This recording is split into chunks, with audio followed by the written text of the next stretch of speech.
And welcome to a special edition of the Vandal Scoreboard podcast. Zack, Kellogg, Chris Deremer, and special guest, former host of the show, Jonah Baker. Jonah, thank you so much for being here on our Monday episode. This is on KUI 89.3 FM, pre-recorded episode via Zoom. Jonah, how you doing? How's it feel to be back on the show? It is truly my unique pleasure to be back on the show here, Zach. I really was longing for the days where we would be cramped in that little studio over on KUO. And really happy to relive those glorious times here today. Hey, I mean, it's not the same cramped studio, but hey, it's gonna be just as good a show as we did back then. But Chris, how you doing? You hopping on the call? How's it going today, man? It's fine. A good weekend and all. I think for all of us here, today is just kind of been a weird day when it comes to football. Definitely not the way I think we wanted things to go. No, definitely not at all. And we'll just hop right into that. I mean, our Monday shows are all about professionals. Talking about the NFL, the NBA, the MLB. I like that. We're gonna go over our picks of the week too, which had some college games go on Saturday. But first, we're going to start off.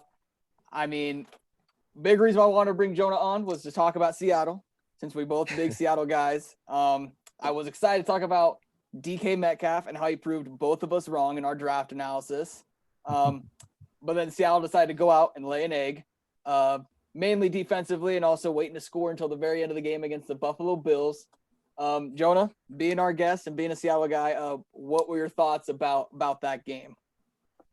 Well, my thoughts were I watched too much of it, probably. My immediate reaction was, we were due to have a game kind of like this, pretty much. I mean, we're playing kind of an untenable brand of football for whatever it was, 7 weeks coming into this game. I mean, on and off offensive line play, completely off most of the time defensive play, and just requiring Russell Wilson to be perfect in order for us to have any shot of beating any team, much less a team that's actually good like the Buffalo Bills. And all of those things came wrong today. I'm looking at the win probability chart right now, and it looks like after no more than literally 3 minutes into the first quarter, Seattle never had greater than a 30% chance of taking that game. So that's exactly what it felt like after Buffalo scored touchdowns on 2 consecutive drives. And it's really just kind of disappointing that disappointing, but like not in the like usual disappointing way, because it was like expected in the same time that you give up 415 yards to Josh Allen. That's just not something that anybody really wants to see. And we thought this was going to be a better week with Jamal Adams coming back defensively, and obviously that was not even close to the case. So square one, I guess. Oh, fun note. One silver lining I did see on, I can't remember who brought this up on Twitter. It was probably Roger Sherman or somebody like that. But in 2012 or whenever it was that the Ravens went to Super Bowl 47, they went 9-4, fired defensive coordinator Cam Cameron, and went to and won the Super Bowl. Now that may have had something to do with the fact that Joe Flacco had an ungodly postseason, but I'm just saying the fire Ken Norton camp might have a historical precedent to lean on. Hey, I mean, Ken Norton, yeah, if this season has been any indication of how secure his job is, his hot seat, I can't imagine being any hotter, because I mean, we saw what other teams have been able to do to the Bills. Even Kansas City, who doesn't have the best defense ever, didn't do this poorly. And I mean, 4 turnovers by Russ. I mean, 2 of them sack fumbles, 2 interceptions. It's just not going to get it done. Chris, as the Colts fan in all this, and as the outside Seahawks observer, can you give me what you thought on all of this? Fortunately, I was able to go back and forth with watching both games this morning. And it was really, I would say, uncharacteristic of the Seahawks. The defense has, always been an issue, but I think it was more uncharacteristic of the offense, I think, today. Russ has been cooking all year long. Like, it's pretty simple. But these past few weeks, I don't know. He's, for some reason, maybe I wouldn't say dropped off. But he's just struggling a little bit. But it's definitely not Russ's issue.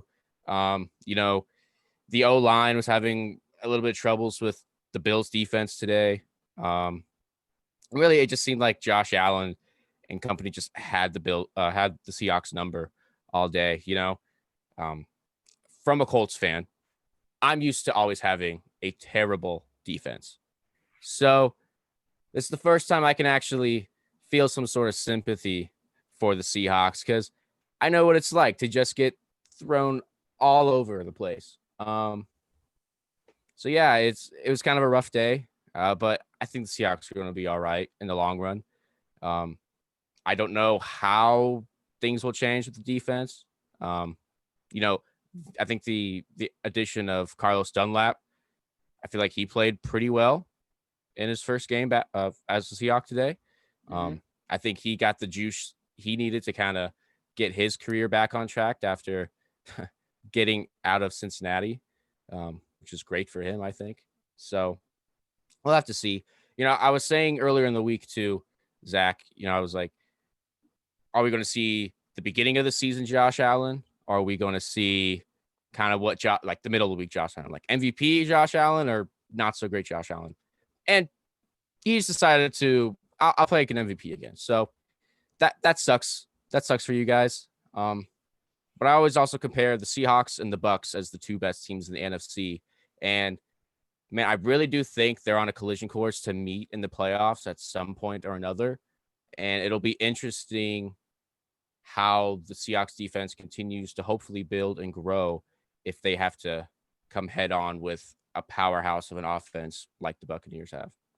See, something interesting that both of you guys said that I wanted to touch on was when talking about the Seahawks, it was made like you guys both talked about, really like Russ tried to do what he could. And Jonah said this best. I think the Seahawks asked Russ to play either a perfect game or they aren't going to win. We saw that against the Vikings. We saw that against the Patriots, and we saw that against the Cardinals and now the Bills, where if he just doesn't play at an ungodly level of like all-time greatness, the Seahawks just don't really have a chance. And it's like, well, you can't really ask him to always be on, always have 5 touchdowns a game, 400 or 340 yards passing, no picks, like almost a perfect passer rating. It's like, well, it's like, I don't really know what you can do, especially when you have both your 1,000-yard rushing running backs out. Mike Upati, your starting left guard, out. I mean, Jamal Adams didn't look fully healthy when he was out there. It's like, all right, why is he still out there? And even Pete Carroll said he didn't even recognize what the team was today. And I mean, I just have to agree with him. This looked like the Seattle of like the first 3 or 4 games last season, like when they played the Bears and they were just getting pushed all around. Russ had no time to do anything. I mean, DJ Dallas, I don't dislike him, but he's just not the same as a Chris Carson or Carlos Hyde, which is what we need. So, yeah, and I want to touch it, and so correction and proper attribution real quick. The tweet I was mentioning was actually from Field Goals, so the Seahawks SB Nation blog, and it was about Cam Cameron, who was the offensive coordinator for the Ravens. So obviously that completely flipped things around for them. Which I'm not saying that the Seahawks can't do that, but if, like we were talking about before we went on camera, if like for whatever reason things don't work out for the Pac-12 and the rest of their season has to be canceled, why can't we just snipe Jimmy Lake out of the UW office and bring him over to coach defense for us? I'm just saying it's an idea. No, yeah. I mean, really, this defense, and Chris said this as well, like it just doesn't. I don't recognize, a Seattle defense being inherently bad. Usually it's yards bad, the bend don't break, which is what the Seattle has leaned on for the last, 3 years, I'd say. Mm-hmm. But right now they're bending and breaking. Yeah. Even with the addition of Jamal Adams, even with Bobby Wagner, the lack of a consistent pass rush, Shaquille Griffin being out on the outside, and Quentin Dunbar, I mean, not really either playing a lot or when he's in, he's not playing particularly great. Trey Flowers, I'm still not a huge fan of him, but we continue to give him reps. I mean, overall, coming in this year, I was like, all right, Shaquille Griffin, Quentin Dunbar, Quandre Diggs, and Jamal Adams. I'm like, that can be an elite secondary. But as of now, either none of them are healthy at the same time, or they just can never seem to just kind of put a full game together. Yeah, apparently Marquise Blair was much more important than anybody realized. Yeah. Crazy, right? Someone who was doing successful in our system was a reason why we were doing well. Crazy to think about. But I think kind of going forward with the season now, I mean, this is kind of, again, still being 6-2. I mean, the NFC West right now is the best division in football, in my opinion. We have the Rams, the Cardinals, and then we get, in my mind, hopefully 4 cupcake games of the Eagles, Giants, Jets, Washington, and then finish off with the Rams and the Niners. Depending on the Niners' health, that could also be another cupcake game. So ideally, the Seahawks could still finish 10-6 at the worst, in my opinion. I still think that hopefully a 12-4 isn't too out of reach at this point. If you just lose 1 to the Rams, and I mean, honestly, I would hope we'd only have 1 loss in this last home stretch of the season, which I think would be ideal in the back half. And not completely out of the question, too. But Chris, now I want to talk about our other pick of the week, Baltimore versus Indianapolis. And I mean, yeah. I'll let you take it away. Where do you want me to start, Zach? Where do you want me to start? Start anywhere. You can start it. I think I know where you're going to start with the Oh yeah, the man under you center. think so? I think is what you're going to do.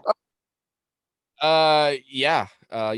Phillip Rivers, the key addition that the Colts offense desperately needed. Yeah, he's turned out really great. Our offense has done nothing but plummet this season because of that. So many words I want to say right now, but I can't because we just can't say it over air. Good old But FCC, he is baby. playing terrible. He is playing terrible. And that offense is just not clicking with him. And one thing I was thinking about too, I was like, I'd be shocked. I don't think there is a single Colts fan who is actually happy with Phillip Rivers, who actually is like cheering and rooting for Phillip Rivers. I don't think there's a single one of them. I'm ready to just put Jacoby Brissett in, put him in, because last season the Colts started 5-2, and yeah, there was a huge collapse, but I don't want that collapse to happen again. And right now, just throw anything at the wall to make it stick at this point, because Phillip Rivers is definitely not the long-term goal. He's stupid old. Let's just say it. He has a noodle of an arm, and he makes terrible decisions. I mean, terrible decisions. For an example, the Ravens, the start of the third quarter, they drive all the way downfield. The Ravens offense finally starts to click in the second half. Who would have thought? Then at the goal line, DeForest Buckner and Darius Leonard get an unbelievable forced fumble to give the Colts offense, some hope to score again and have a comfortable lead. What happens? The following play, Phillip Rivers just forces it. I don't even know what he was looking at. I really have no clue. All right. And Marcus Peters gets an interception. Now, was it actually a pick? I don't think so, but whatever. He still shouldn't even thrown that. And that's all Phillip Rivers is. Like, every once in a while, he'll get his check downs and it'll be nice. And you're like, all right, Phil, cool. You're building something. You're starting off nice. And then that's when he gets overconfident. He's like, I'm going to force this window when there's 4 defenders on 1 wide receiver. I think he's open. My guy's going to win. And they never do, because we also have terrible wide receivers. I can go on and on. Our offense is just trash. Simple as that. Our defense, for the most part, they did their job. Like, I'm not putting the blame on the defense. They shut the Ravens down in the first half. I think only holding him to like 55 total yards. I think it was a matter of time that Lamar Jackson and then we're going to just get something rolling. But still, they didn't. What they scored 24 points at the end of the game. Why can't the Colts score at least 20 points? I don't know. That's all I got to say. And now it's just the start. It's just the start of the brutal stretch of November that the Colts have. And, I thought finally after this week, finally get some deserving recognition. But no, it's not going to happen. It's just maybe we'll make the playoffs, but we're not getting anywhere with Phillip Rivers as a quarterback. Jonah, you want to add anything on to that as again an outside observer, as Chris was for us? Yeah, I mean, I definitely understand your frustration here. I've got a feeling this probably would have been some version of what Zack and I as Seahawks fans would have had to experience in the 2012 season when Matt Flynn was going to be our quarterback after one 6-touchdown game for the Green Bay Packers. And that was with even less, success, I guess. But yeah, it honestly really does look like sometimes that they have like medium best case scenario Brock Osweiler out there playing quarterback for them. And that's just really not what you expect as a team that's trying to make the jump. And obviously, and there's only one game out of their against Team Tennessee that went to the AFC Championship game last year. So as my only takeaway from as an outside observer, Chris, I got to ask you. So since obviously Philip Rivers not the answer here, why not? Since you've already conceded the playoffs, let's look ahead to April. Let's look ahead to the time of hope, to the NFL draft, all of that fun stuff, right? Barring the idea that they trade the farm to go up and get Lawrence ahead of the Jets or whatever. So I'm going to list off the quarterbacks that are going to be in probably the first round high draft picks next year. And you tell me which one you think is going to be the one. Justin Fields, Ohio State, Trey Lance, North Dakota State, Kyle Trask, Florida, or Zach Wilson, Brigham Young University. Honestly, I feel like overall, like it's a great quarterback room. I think 3 out of the 4 players you just listed, other than maybe Kyle Trask, I think have a good shot of making a name for themselves in the NFL, especially Justin Fields. I think Justin Fields and Trevor Lawrence, I think, are almost on the same level. Almost. Like, I'd have to compare the situation to I would say a Vince Young, Matt Leinart situation of like in college. Like, hopefully it doesn't play out like that in the pros, but I think just how these two are kind of getting hyped up in collegiate levels, I think it just kind of mirrors that type of stuff. But the big thing too is I don't think the Colts even go for a quarterback in the draft, unfortunately. Like, because we also have Jacob Eason, who is still hopefully developing. And I'm not like proud of Jacob Eason. I'm not saying he's going to be the next great Colt quarterback. I really don't think so.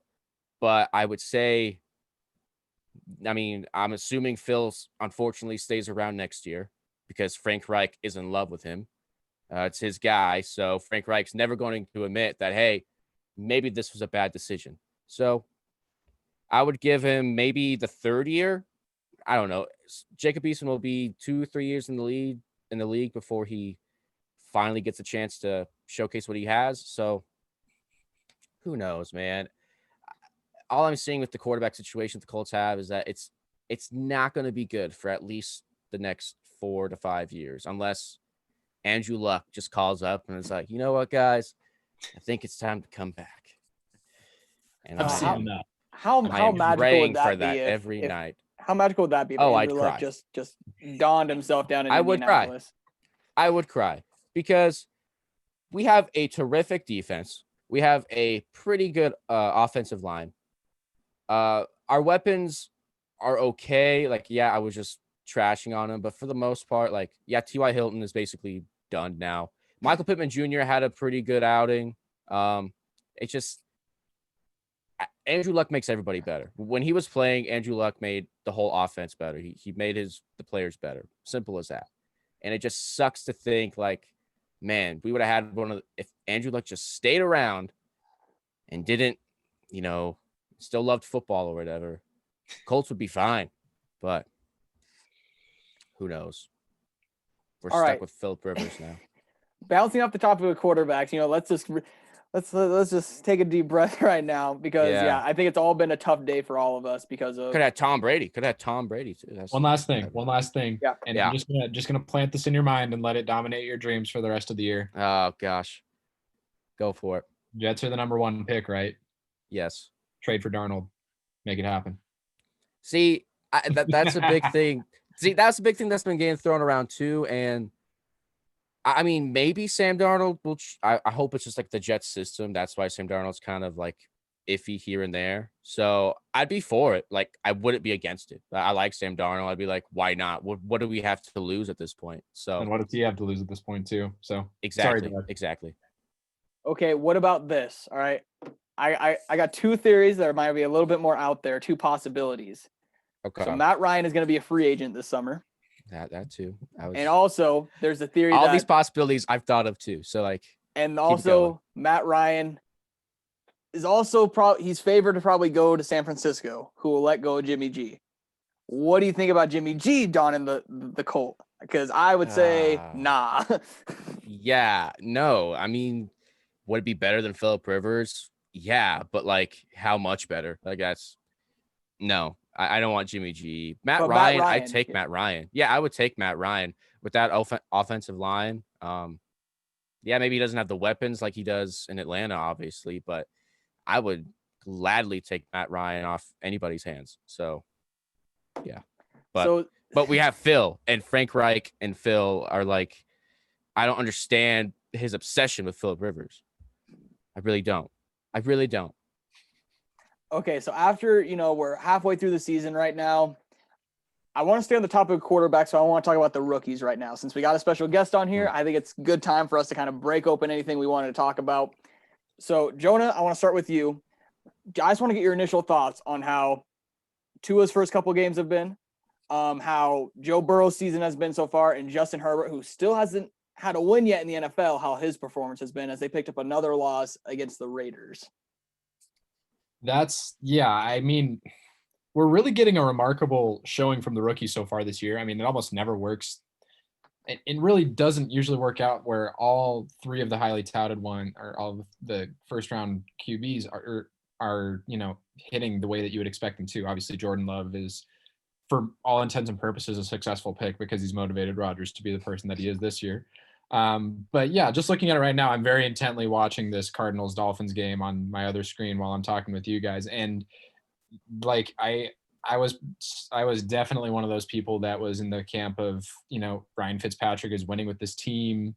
Why do you need to put Tua out there against NFL speed, like within 5 months of being there in a shortened off season when he's already been proven to be a little bit injury prone, I guess. But I mean, all props to the guy. He's everything is advertised so far. Joe Burrow is a lot of the same. From like one of the things that really kind of struck me through the draft process was how much teams were valuing his just like all of the intangibles that he had. Like he was hyper efficient. He checked all the physicality boxes that you want out of a quarterback, but he was just that much of like a winner, like double underlined highlighted winner, that was just enough to like just shut down any conversation of anybody else being drafted first overall, which I thought was so weird given how good Tua had been prior to an injury that he had come back from by the time of the draft. And he's proven that to me so far. I mean, Cincinnati, like you talk about the weapons that our two teams have a relative embarrassment of compared to the Bengals, and like Burrow's doing a hell of a lot with close to nothing right now. And it's going to be really interesting to see how that continues to play out. Obviously it just kind of seems like it seems like he's going to be somebody that just isn't broken down by the system around him, kind of the way that some other quarterbacks, Baker Mayfield and others, have been in the past. And yeah, just to round it out, I think that Herbert probably has far and away been the biggest surprise. Like I did not think for 1 second that he would be this quarterback. Like when the first game that he came out playing and was just like running all around the field, just dropping 50-yard dimes all over the place, passes that we didn't see him throw his senior year in college. It's just like, all right, man, point for the scouts this time, I guess. More importantly, point for the hype, because he had been in talk of being a first round draft pick since his freshman year at Oregon. And incredible that and I really want to highlight how unlikely it was that it would play out this way, just because he was, a fine quarterback his senior year at Oregon. And like, that's not usually enough to be the 6th overall pick, but he's more than proved it so far. And I'm really schadenfreude kind of psyched for my Chargers friends, because the Chargers are going to continue to be a cursed franchise, and that's just the way it is. Yeah. But at least they're getting little moments of brilliance in Herbert right now, and just enjoy it, even if it comes with losses, I guess.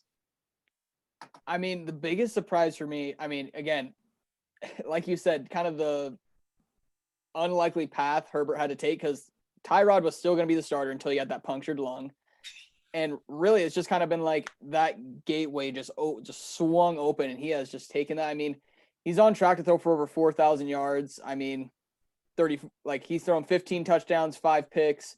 Like overall, there's really nothing to complain about so far with him. I mean, he almost beat Tom Brady. It's like overall this season, he's just been playing well. I mean, yeah, he almost beat Tom Brady. He almost beat the Saints. He almost beat Patrick Mahomes. I mean, they should have beat Denver, but then they choked that one up. It's like if this team wasn't the Chargers, I mean, they'd be on like a 6-0 run right now. Yeah. In their schedule. It's like that's how good they've been.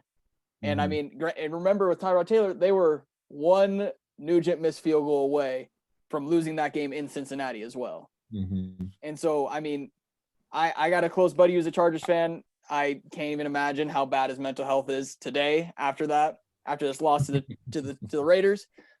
But this is kind of the hardest thing is just potential. And I think that's just the hardest thing about being a Chargers fan is that you just have unlimited potential every year with like an elite defense, elite wide receivers, an awesome run game, a good O-line, a pretty good quarterback.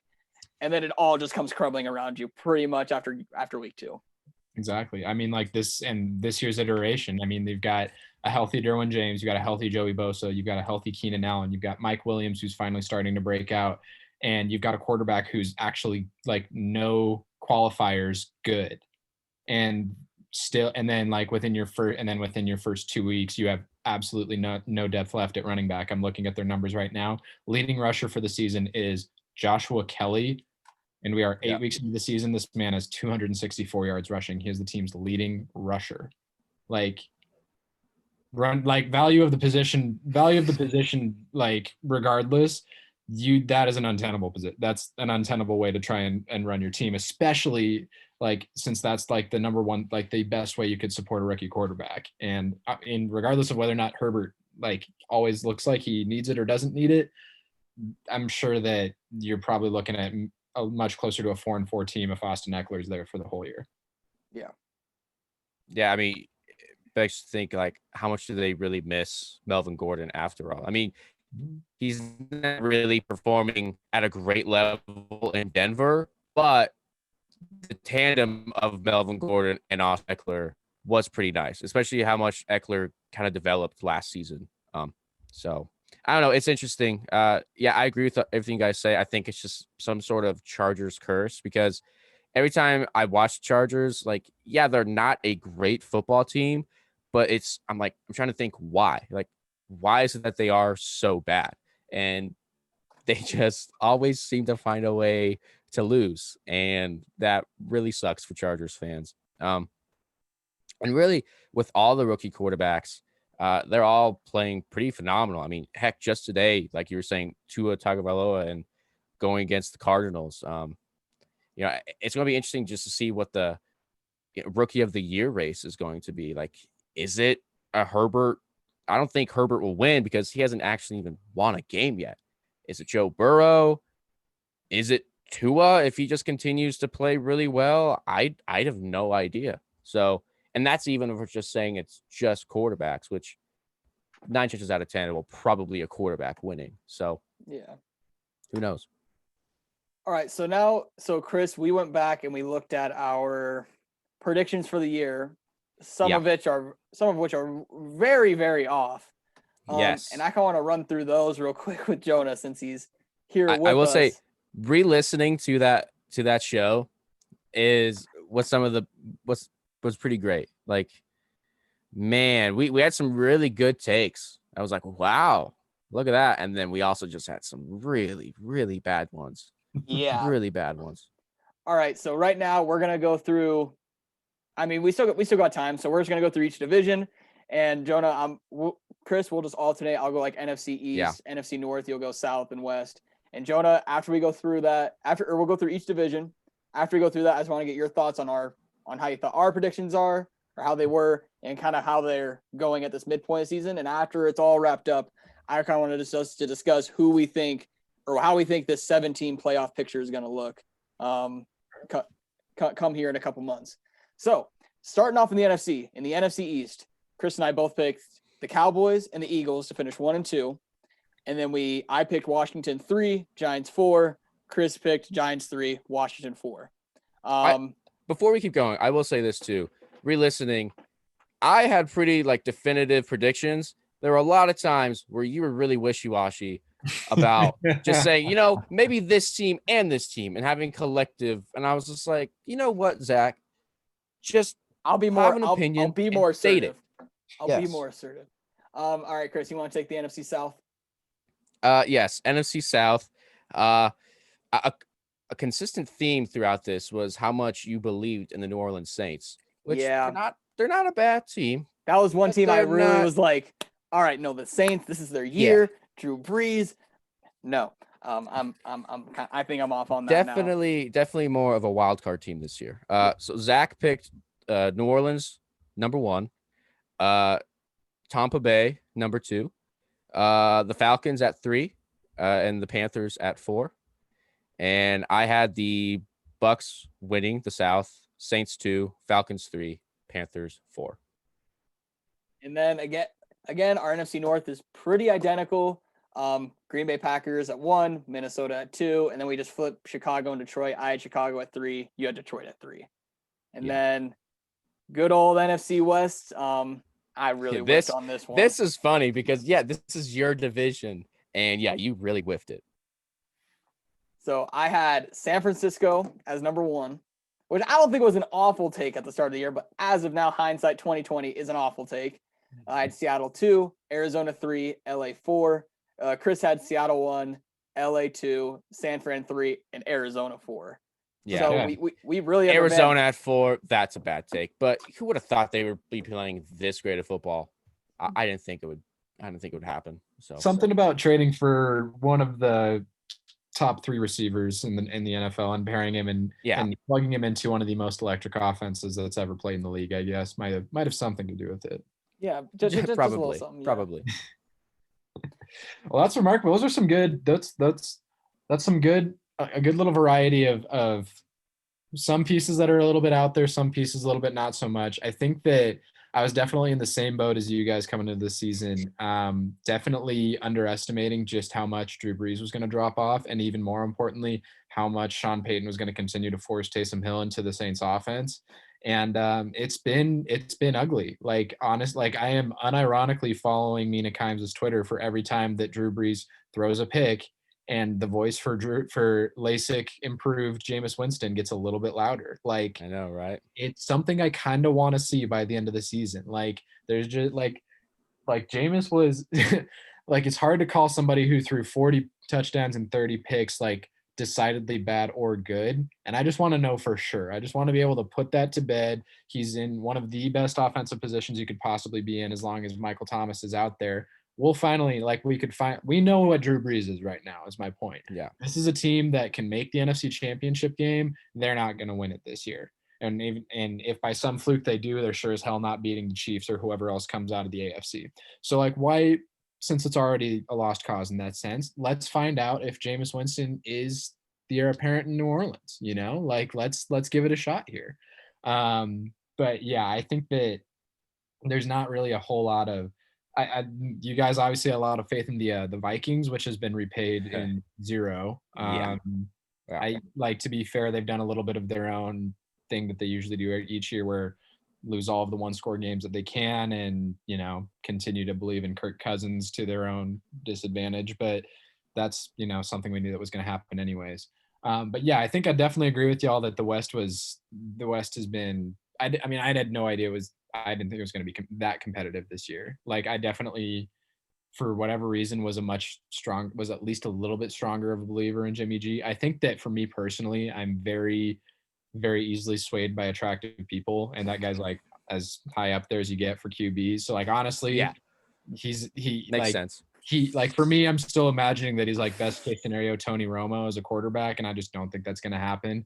Yeah. Well, now I don't think it's going to happen, obviously, but yeah, and obviously I don't think anybody really foresaw that. To be fair, college coach Cliff Kingsbury, who went under 500, is now all of a sudden going to be an absolute molding force of the way the NFL thinks about offense and forces teams to game plan weeks in advance for him. That's something that I don't think a lot of people foresaw. And combining that with the perfect quarterback to fit his system, it's a pretty fun thing to watch, even in the same division, and pretty hard to, and deserves a little bit of slack for not being able to foresee, I guess. Yeah. What's crazy about the NFC West is, especially the Cardinals, it's like it's definitely, especially with the emergence of Cliff Kingsbury and that offense, we should have actually saw it coming. Like the past 2 years has just been NFC West. You see Sean McVay taking over the league and his offensive scheme. Then the following season, Kyle Shanahan, his scheme taking over the league. Now it's Cliff Kingsbury. So like, I'm not gonna say the Seahawks just because it's Pete Carroll, but like the Seahawks are playing fine too. But hiring Lincoln Riley after this next Pete contract runs out, and then we'll be the next ones. Just 5 years. That'll probably happen. But yeah, I think it was probably just a matter of time. The NFC West, it's crazy because it's a bunch of young coaches who are all doing really great at the moment, and then you have Pete Carroll, 69 years old, just keep on pushing. And as much energy as all of them combined. Oh, yeah, right. Yeah. Yeah. All right. So now let's run through the AFC real quick. Man, one of my takes was absolutely awful here. But all right. So in the AFC East. Me too. It's all right. One of you believed in the Cam Patriots. I know it. Oh, you're AFC East. So we both kind of had faith in them. So Chris had New England 1, Buffalo 2, and then we both had Miami 3 and Jets 4. I had Buffalo 1, New England 2, Miami 3. Because I was like, all right, New England will get something out of Cam. Yeah. And it looked like that way at the start of the season. I was saying he was going back to an MVP type level, and man, was I wrong. Yeah. Man, was I wrong. But I had faith in the Bills, and the Bills so far haven't proved me wrong, especially after today. The AFC South is where things get a little bit more interesting because, okay, so Chris had Indy 1, Tennessee 2, Houston 3, Jags 4. Not awful. I had Houston 1 because I really thought Deshaun Watson was going to just take off this year. No. Indy 2, I thought Tennessee was going to have a sophomore slump after that great run last year. I was wrong. And then Jags 4. Chris, you want to take the AFC North and the AFC West? Yeah. Let's see. Our AFC North was, I think, identical. We both had the Ravens 1, Steelers 2, Browns 3, Bengals 4. And then in the West, I had Chiefs 1, Broncos 2, Raiders 3, and Chargers 4. And Zack had probably the right one. Chiefs 1, Raiders 2, Broncos 3, Chargers 4. So far, I think we did a lot better overall in the AFC, but we both had some very interesting takes in the East and the South. Yeah. To be fair, Chris, I give you crap for the Cam Patriots thing, but I was in on it too. I listened to Tyler Tynes' podcast series about Cam and like his whole story and how he came back. And honestly, like I was feeling it at the beginning of the season. Yeah. There was a podcast that he did with Odell and I think Todd Gurley and stuff as well. And he was just like talking about the whole process. And I don't know. After watching that, I was like, yeah, you know what?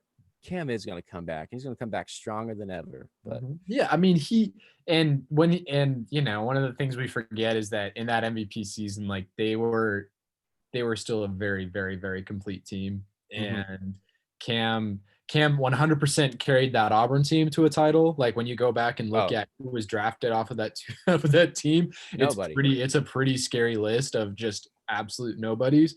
But he's never been that person in the NFL, and he would have had to be that person in a way more competitive league 10 years later to beat the Bills in the way that they're currently constructed, So that was definitely an oversight. I'm glad everybody was on the same page of the Adam Gase Jets just being the Adam Gase Jets. I can't believe that he's does a job, but maybe I don't know. I don't know what you could possibly be doing still employing him, but I don't know. I think honestly for me the big surprise in the AFC this season has probably been Vegas. I honestly thought that they were not going to be nearly as competitive as they are this year.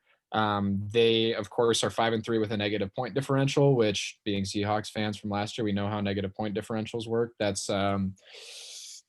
it means nothing most of the time. As long as you can win 7 games by 1 point and lose 1 game by 30 points, it doesn't really matter. But in all honesty, I just didn't think it was going to work out this year. I thought this was going to be like the break year for Derek Carr, pretty much. I just thought that, there wasn't nearly enough.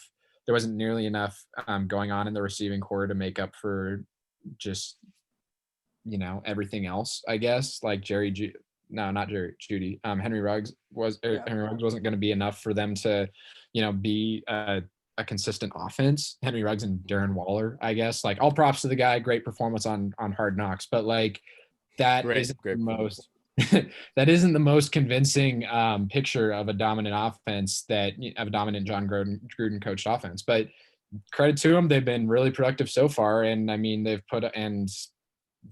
the surprise to me at this point. I don't think that it's necessarily sustainable down the rest of the way.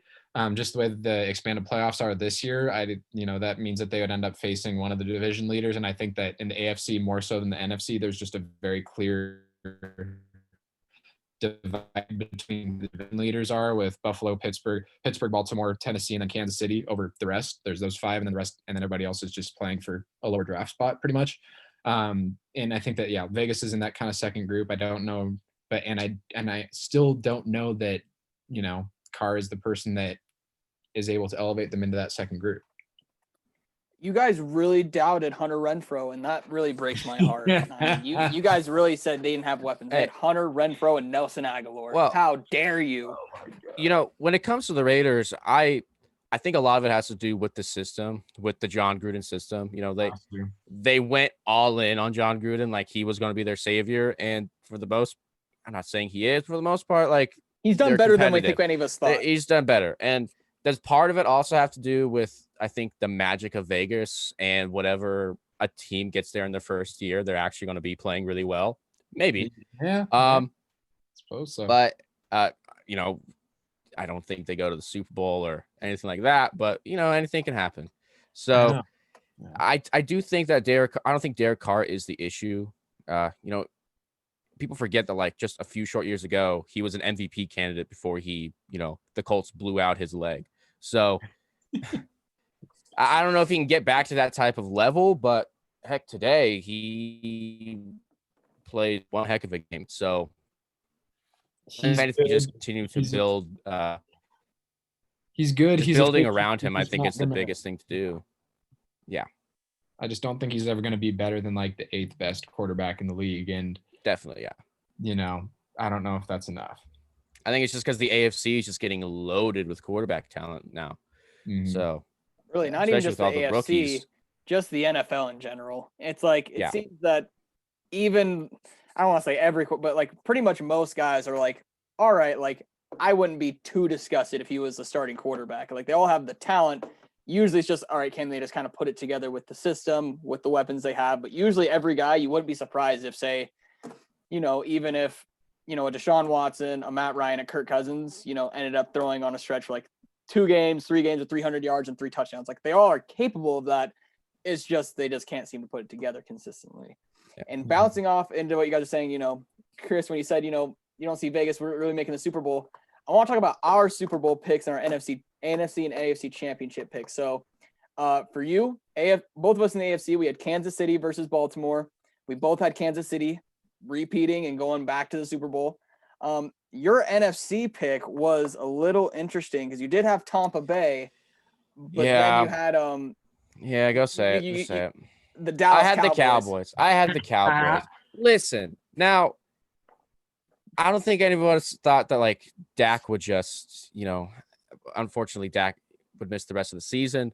They weren't looking like NFC title contenders even before that, but I thought it was a matter of time. They have Dak Prescott. I don't mind Dak Prescott. I don't think he's been. I don't mind a 6,000-yard season. Yeah, I think that. That offense was not really the issue. I thought the defense would finally step up. It was an all-in year for Dallas. So, but I'll admit I wasn't too far off on that either. I had some faith in them as well, because I had them winning the NFC East, which now doesn't even seem like it's like, oh, okay. But like, at the start of the year, we were like, all right, Philly ain't going to be that bad. Dallas isn't going to be that bad. Washington and New York, they'll be bad. But in looking at I think, but then you had Tampa versus Kansas City, which I think is a very viable choice for the Super Bowl. and I had pretty much outside of one team, I had pretty much the exact same conference championships. I had Kansas City, Baltimore, with Kansas City winning, and then I had Tampa versus Seattle, with Seattle being the NFC reps to go to the Super Bowl. Which, I mean, I was like, I think this is it. Like I even said, I think I was like, I don't know, but like I just have a gut feeling that I think they can do it. And I still think that's going to be the matchup. Like I think out of anybody, you got the NFC possibly right still. Green Bay, you can't count out Green Bay right now. Yeah, but you can. Yeah, but you can because of that defense. Yeah, Aaron Rodgers can do whatever, but they're going to get ran all over. So that is true. It'd be interesting to see a Green Bay Seattle matchup. Does that happen in the regular season? No. Unfortunately, we play the Packers this month, but whatever. It's just probably be a shootout if it's Seattle versus Green Bay. So, but if I was a Seahawks, you guys are Seahawks fans. What's the one team you don't want to play in the playoffs? I would think the Bucks, right? Just the way they're playing right now and kind of how much of a complete team they are, but I could be totally wrong. Yeah, I think that's it. I mean, I think that any relatively complete defense that we play, it just doesn't work. Like we have to be able to score touchdowns on 2/3 of our drives in order to win a game, and that's like not. And I think that the Bucks are the only defense in the top of the NFC that really kind of poses that sort of problem. Looking just down the rest of them, I mean, the next like actually good defense from the top 6 or top 7 would be the Bears. I mean, the Rams, it kind of depends on the day, but really if you can neutralize Aaron Donald, then the rest of it kind of falls apart for him. Same thing. The Saints aren't what they used to be. The Cardinals have a couple of interesting pieces, but I still think that you're, a couple of years of Isaiah Simmons and unfortunately Chandler Jones being hurt away from being a good defense. So yeah, I think that Tampa Bay is definitely the one that would scare me the most. I think if we played them, I think, to use the classic football guy and out, they do also lead the NFC in points against at only 165. So pretty solid defense, obviously. To use the classic football guy analogy, I think if we played them 10 times, I think that we win maybe 2, maybe 3 of those games. I don't think that I think that it takes a very specific, mostly Tom Brady specific set of circumstances for us to win that game. And I don't know. It's a really iffy matchup, I think. I think I just really want to see Russ versus Tom Brady again. Like, when's the last time have they played? Yeah, they've played since that Super Bowl matchup, right? They played once in New England. So and it's always a fun matchup. So I just want to see that again.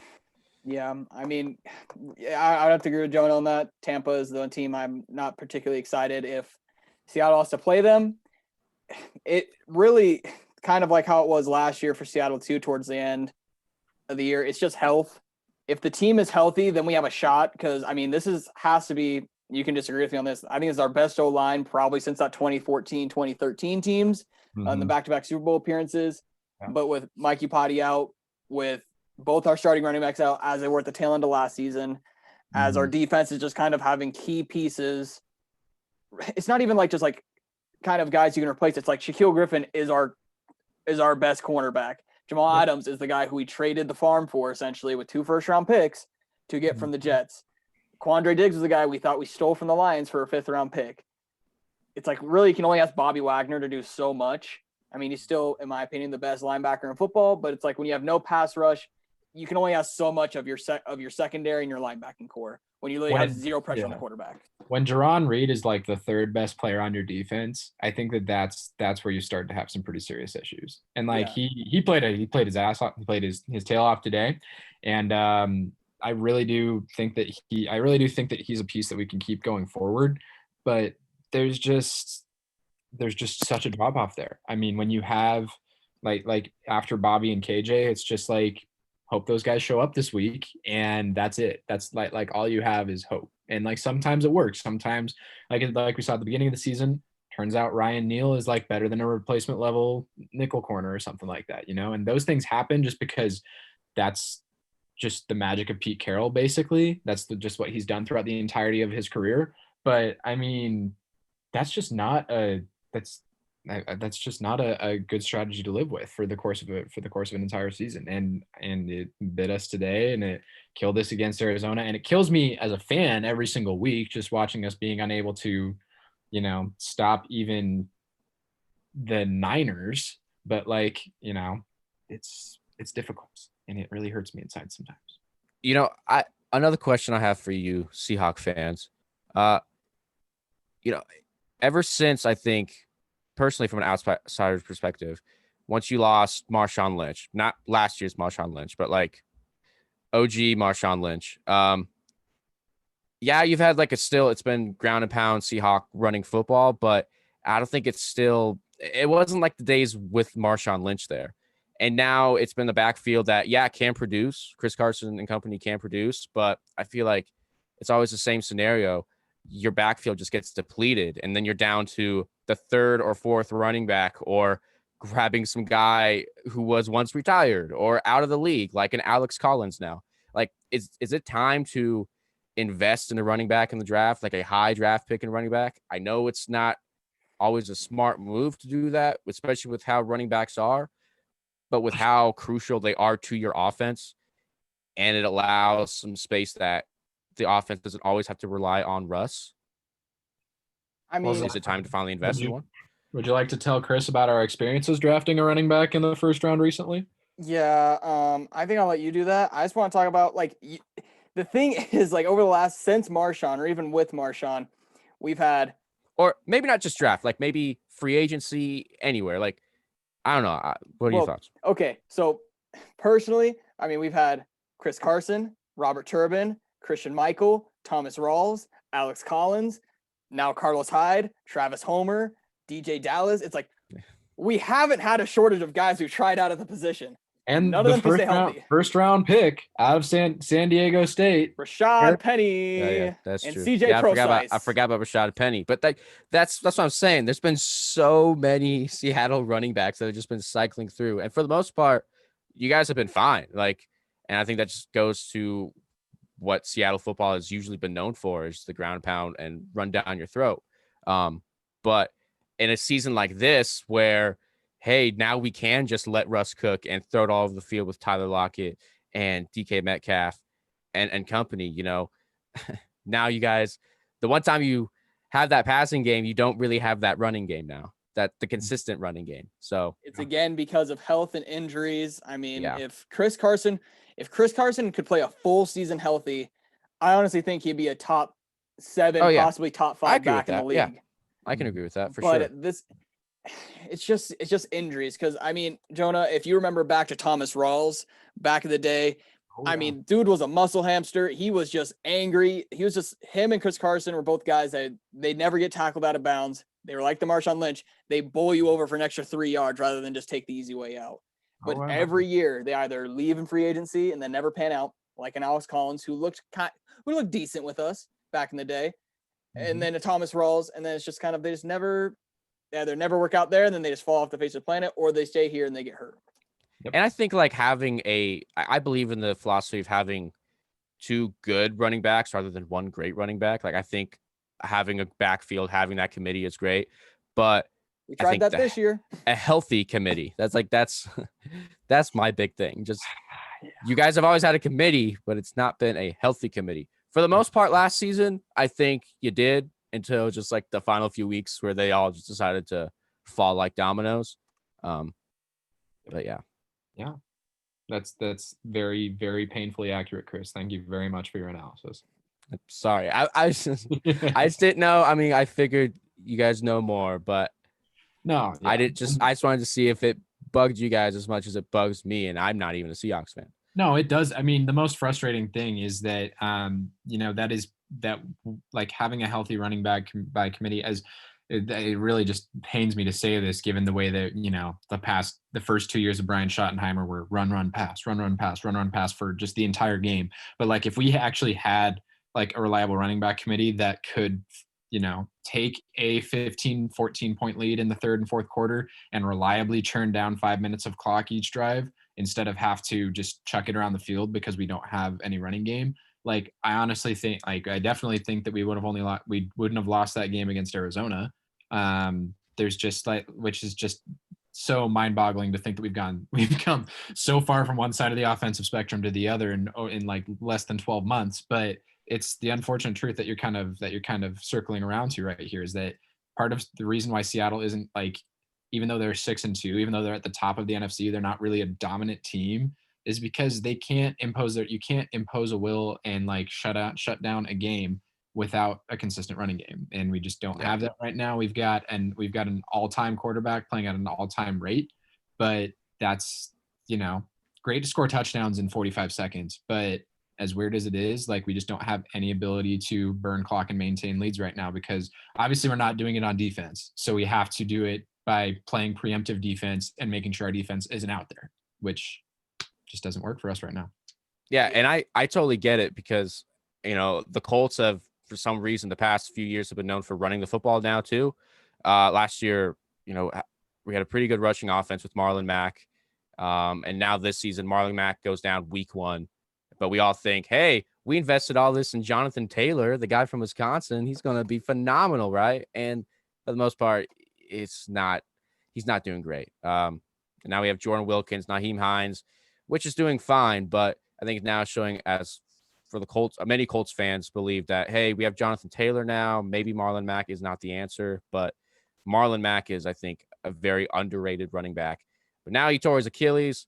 Can he come back as the man he once was? Who knows? But I feel you when it comes to not having strong running game. So, or just, a good offense. I wish you guys knew just what it was like to have a good offense. Yeah, I mean, Or a good quarterback. Good quarterback. Yeah. Russ is still on track to throw 59 touchdowns this season, which I'm very excited for, that if it does happen. Probably won't. But, let's just say hypothetically that it does. And he finally wins MVP. I just hope the defense can do something. Just one thing. Just put, a 6-game stretch of just dominant defense. And I think we can win a Super Bowl. Will that happen? Probably not, but we'll see. Do you think the MVP race is kind of like, Russ had a huge lead, but do you think because of these last few weeks and, I don't know, a few turnovers he's been throwing now, it's getting shorter? Yeah. Do you think anyone's really gaining traction? I think Kyler Murray is one guy who has been, like, quietly been there as an MVP candidate. If Kyler Murray has a big game, or I think Aaron Rodgers is the second right now. Today he had a pretty big game. I don't know if they won, but he had a pretty big game today. I'm talking about throws like 450 yards. I'm talking about like 450 yards, like 4 touchdowns, no picks, and rushes for a touchdown. After a game like that, I think everyone would be like, oh no, he's the MVP front runner. Russ who? And then that would be the case. But as of now, I think Russ is still number 1, but it's not as big as it once was through the first 5 weeks. Yeah, I think to in part answer your question, I think that I think you have to like double, triple circle the Thursday night game on November 19th when Arizona will be coming to Seattle. I think that the way that the momentum is going, like, I think that the momentum's in Murray's favor, Chris, but I think that it's such a narrative driven award, there's 4 or 5 guys before each season that, like, as a general consensus, us being part of sports media included, we just kind of agree that are like, this is who it could be, Unfortunately for the other, whatever it is, like 1,000 and 1,050 guys in the NFL rosters, they just don't really have a chance because they don't fit the media prerequisites, right? I think that Kyler is definitely one of the people that has that, and he's had an incredible arc so far this season. And yeah, in 2 weeks, week 11, if he comes into Seattle and even if they don't beat the Seahawks, even if he still has a dominant offensive game on primetime television against the person that's been the presumptive front runner for the entirety of the season, I think that's the point where it potentially flips and goes in his favor. Yeah, I think they would have to win. I think the Cardinals would have to win and possibly win the division for it to finally, or get close to really winning the division. Granted, the Cardinals are only a game back now since they did lose to the Dolphins today. But yeah, Russ still has, I think, a good chunk of a lead unless something drastic happens. So I think you guys finally might have the year where Russ finally gets the MVP award and gets not the award, but just an MVP vote. Which blows my mind. Which Chris Collinsworth really wanted to give him. but didn't mail it in time. Yeah, because here's a guy, Now here's a guy. Did you know he played baseball, Al? What? You played baseball? No way. Right? Crazy. I will say he had one heck of a baseball type throw though. Yeah, and sidearm today. Yeah, that sidearm going down, that was pretty cool. All right, as we kind of start getting to close this thing out, this is one of the main reasons I wanted to talk to you about, Jonah, was not just the Seattle wide receivers, but DK Metcalf. Because, I mean, I think you remember we were particularly hard on him when we were coming into this year, or coming into that year he was going to get drafted. We were like, okay, we'll take him, but whatever. You having any remorse on that take? Because I sure am. I love DK Metcalf. I like to think of it this way. I think that DK Metcalf, DeKalen, full name, he deserves it. DeKalen Metcalf is a great. He does an incredible job, not just as a football player, but as like a larger force of the universe, showing us that growth is possible. He only, like, you guys remember, and I mean, like, in Zack and I specifically, we can talk about the combine numbers all we want, but his last couple of years at Ole Miss, he wasn't even the number one. AJ Brown was the number one those last couple of years. He only scored 5 touchdowns his senior year. He wasn't exactly lighting it up in an offense that was like outside of him and Brown, had a ton of all these other weapons that required all this, all this different attention. He needed, and he came out and said in the prep for this week's game, like, he kind of needed to be taken in that second round to come out and have a chip on his shoulder and like actually just, have that motivation again. And I think that, he proved himself that growth is possible that way. I definitely think that if you test him now, his change of direction numbers in 3-cone would be far superior than what he tested out as is whatever it was, the 3rd percentile. But he's also shown us that it's okay for us ourselves to grow as well. We can absolutely be wrong, and we are going to be wrong. We're probably wrong the majority of the time, but it's super fun those couple of times we're right. And I honestly really just love him to death for it. I really think that I think that, Zack, if we had seen the footage before the draft of when he came in for that meeting with Pete Carroll with his like after workout shirt off, just like superhero muscles rippling, and Pete's like, sure, man, we'll do this shirtless, and rips his own shirt off. And here's 68-year-old Pete Carroll, like, just hamming it up with like a 22-year-old demigod, basically. I think if we had seen that, we might have put a little bit more faith in our system to like make him the receiver he is now. But all that being said, yeah, 100% wrong, and happy to admit it, and really looking forward to the next 11 years of Calvin Johnson / Jerry Rice playing for Seattle Seahawks.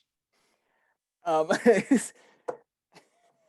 love that comparison. Ooh, the Jerry Rice comparison, that was wow. I wasn't and not Seattle Jerry Rice, not Seattle Seahawks. Yeah. People forget that Calvin Johnson, that I can think of, but Jerry Rice, that's who knows on that one. For me as well, when we had, the Doug Baldwin, the Jermaine Kearse, we had that unit, I thought Tyler Lockett would be a nice complementary piece as the slot. Mm-hmm. I really didn't think as well that this short guy from Kansas State would be this reliable and this great of a weapon. Pretty much another Doug Baldwin, essentially, when you think about just reliability and speed. Mm-hmm. Yeah. Man, I mean, if Seattle gets Josh Gordon back, this has to be, outside of Tampa, I would say, one of the best wide receiver cores in the NFL. Because if Josh Gordon does get reinstated, or in my opinion, when he does, DK, Tyler, Josh, and David Moore, that's, you have a 4-wide look. I don't really see a ton of people who can defend that many options. No. And I think you bring up an interesting point, a good point too. I think that as Seattle fans and part of Northwest media, we were so conditioned to, Doug Baldwin, Jermaine Kearse, Tyler Lockett, literally, like, we were incapable of, and all of the false starts that we had with like trying to draft these alpha Terminator style receivers, like, we were kind of almost gun shy to believing that, in fact, those kinds of receivers can pan out. Like in Seattle, it was, you have to be a 5'11" perfect route runner, or else you're not going to be a successful receiver in our offense. Outside of the, whatever it was, 30 minutes of Chris Matthews in Super Bowl 49, like, what happened to that? What happened to that?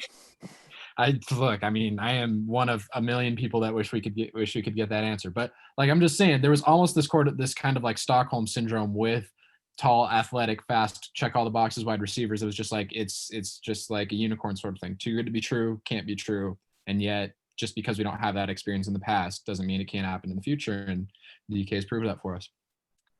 I'm surprised I forgot so quickly about Paul Richardson and how much I liked him when he was with Seattle, and Ricardo Lockett. And I mean, like, even thinking about just 5 years ago, like, I loved everything about that team, pretty much all the way from the top to bottom. I loved every player on that team, essentially. Yeah. What's funny about these two Seahawks receivers that are basically the top two receivers in the NFL right now is that, like, you know, coming out of college, DK Metcalf was really, really hyped, obviously, you know, in the combine and everything. But he didn't really perform at a great level at Ole Miss. I mean, maybe just because the team wasn't the greatest, but yeah, it was really AJ Brown's kind of team. But then Tyler Lockett performed really great in college, on a Kansas State team for a few years that they were one of the best teams in the Big 12. And then going into the NFL, it's kind of been the same, you know, and just slowly continuing to build and build and build. And now that they're finally letting Russ cook, you can finally see what Tyler Lockett is capable of. Is he still playing heavily in special teams as well? No. Not doing that anymore. Not as often. Not anymore. They're like, you are too valuable to be a punt and kick returner. They're like, you are too valuable. Makes sense. But like, even as a punt and kick returner, I think he's still pretty one of the best ones if they had them there still. But yeah, he's too good of an asset now to put him there. Yeah, just looking at your claim about two number one receivers, just by fantasy points, DK is number 2 in ESPN's PPR, and Tyler Lockett is number 5. So, I will say I love DK Metcalf because he's on my team and he is performing great. I have Tyreek Hill. I think I have Tyreek Hill and DK Metcalf in one league, and I am set. So, gotta love DK's development this season. Blessed existence you have there. Love it. Loving it. All right, guys, as we are going to close out the show right now, is there anything you guys want to talk about just before, you know, we close this thing out and pack it in for the night? Yeah, real quick, I wanted to touch on the something that. So first of all, I would like to give a preeminent congratulations to my Seattle Sounders for closing it out on decision day, currently leading San Jose 2-1. Hopefully that continues to pull through. They petered out for the second half, last couple stretch of the season here. But in a different note, I wanted to really just take a couple minutes, know what your guys' thoughts are, because I haven't had a chance to talk with a lot of people about this. What are your thoughts on the NBA's like almost immediate restart? You guys are getting, I think the number was 71 days before the new season starts. Obviously, that's kind of a janky number because some of your top tier players like LeBron are like, I'm not playing until February anyways. And that just kind of like seems like that, like if I were a Kevin Durant or somebody of that same caliber, then I mean, why, you know, what's the point in coming back this early, I guess. But what are you guys' thoughts on the NBA just like taking it right back as if everything were normal? Chris, I'm gonna let you take this to start off. I personally think it shouldn't start this soon. But what's also strange right now about the NBA is that it's really divided because you got the teams that were there at the bubble and confined together for so long. And then you have the teams who haven't played since March, you know? So they're like the Warriors and all them. They're like, who cares? Like, yeah, we'll start December 22nd. Sure. But then you have like the Lakers and all the teams who were grinding it out in the bubble and the playoffs, and just, you know, the play was there, but also just like the mental aspect of being stuck at Disney World in a confined space for at least 3 months. Like, and then now you have to have only like basically a 2-month off season. I don't know. And I understand the logistics of why the NBA is like forcing to do it, because they'll lose way more money. But I believe that they should have started on MLK Day, like the players were wanting. Like, at least just give them till like a little more extra time. I don't know if we go all the way till February, but yeah, push it till January. You know, looking back when the whole bubble thing started, I thought, oh yeah, this will be actually really cool to have the season start on Christmas Day or around Christmas or something like that, because they've done it in the past. But yeah, give these guys a break. Like they need some time to just chill out, I think, for a while. Yeah. I mean, maybe this is like a time, like this is a way that, the NBA has talked for a long time about instituting some kind of midseason tournament the same way that you would see in like the Premier League or something like that. Yeah. I mean, maybe you just lay it out there for the teams that are willing to participate. Like, hey, cash prize at the end, great tune-up opportunity for you guys that haven't played in 8 months. Like, here it is, like obviously Lakers, Bucks, Nuggets, maybe you guys aren't feeling that so much, and I totally understand. But like, I don't know, maybe that's a way to kind of like demo that one way or another. Yeah.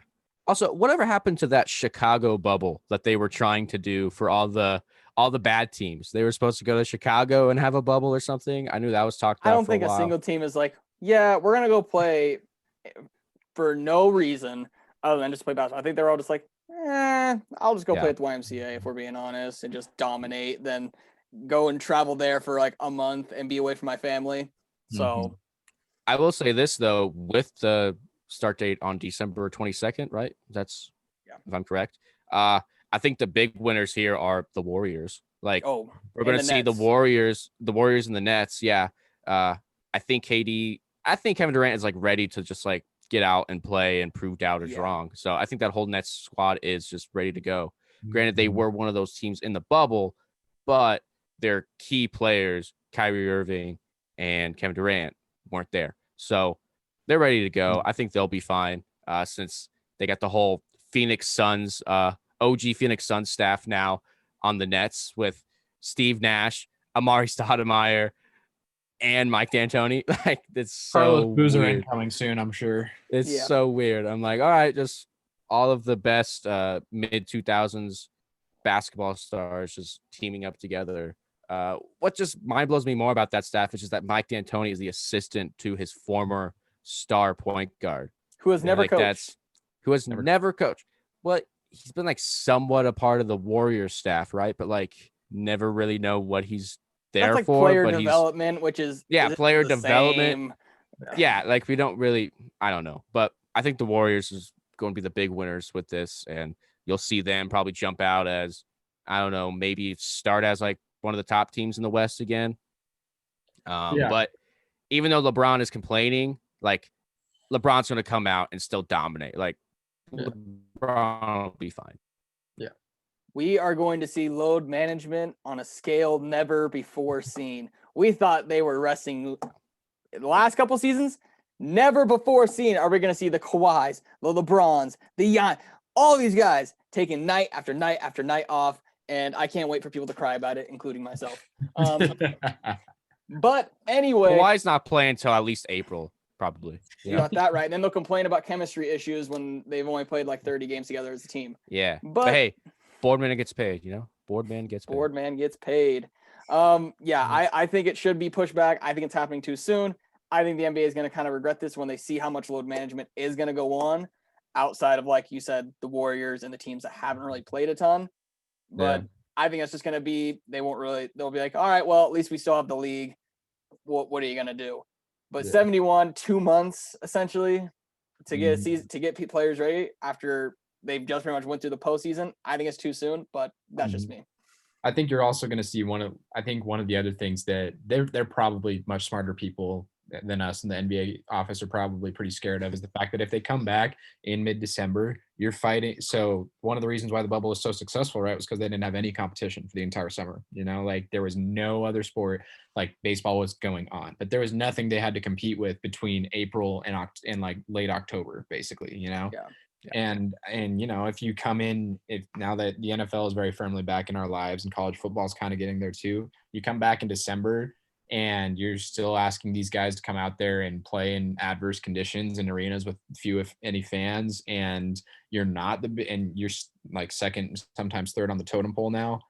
I honestly think that's going to make it'll make the bad nights look a lot worse, I think. Yeah. I think it's just going to be waiting and seeing. I'm still excited to see NBA get back, but I think it should be until after the new year, get people back. But I think it's a good place to end it. I think this has been a tremendous show. Jonah, thank you so much for joining us. Jonah Baker, University of Idaho alum. I've missed this. It's nice to just talk sports with you two again. It's been a while. Yeah. I've Chris, missed this. before we head out, let's do our tags real quick. Let's plug Yes. anything you want to plug, and Jonah will plug in your Twitter and everything as well before we head out as well. You can start, Jonah. Yeah, you can catch all of my I don't know, I guess I already pretty much shouted out all the people that I care about on Twitter: Roger Sherman, Mina Kimes, for basically everybody that used to ride at field goals. Yeah, you can find all of my musings at Jonah Baker. But yeah, I'm leaving the sports media pretty soon here for law school, so you'll have to pay for those services eventually. Oh, okay. Sorry. All right, Chris. I have another podcast that is not as professional and totally different than this one, called the YOLOcast, where we talk about video games and pop culture. We just had a 12-hour charity stream yesterday where we raised $500 for the Children's Miracle Network hospitals, which is pretty cool. So that was a lot of fun. But yeah, you can catch us out at our website, anchor.fm/the-YOLOcast, or you can just listen to us on any podcast service available. And you can catch Chris on Twitter at Chris_Deremer. Deremer all capitalized. There's that too. Deremer. You can catch myself at Twitter at Kellogg_Zack. If you're looking for more Vandal news and at University of Idaho sports, go to thevandalnation.com or Vandal Nation on Twitter, Instagram, and Facebook. And outside of that, thank you all so much for listening. Again, thank you to Jonah Baker for being on the show, and again for Chris Deremer joining us on the Vandal Scoreboard podcast. Thank you all for listening, and we'll see you all next time. And remember, go Vandals. Roll Vandals.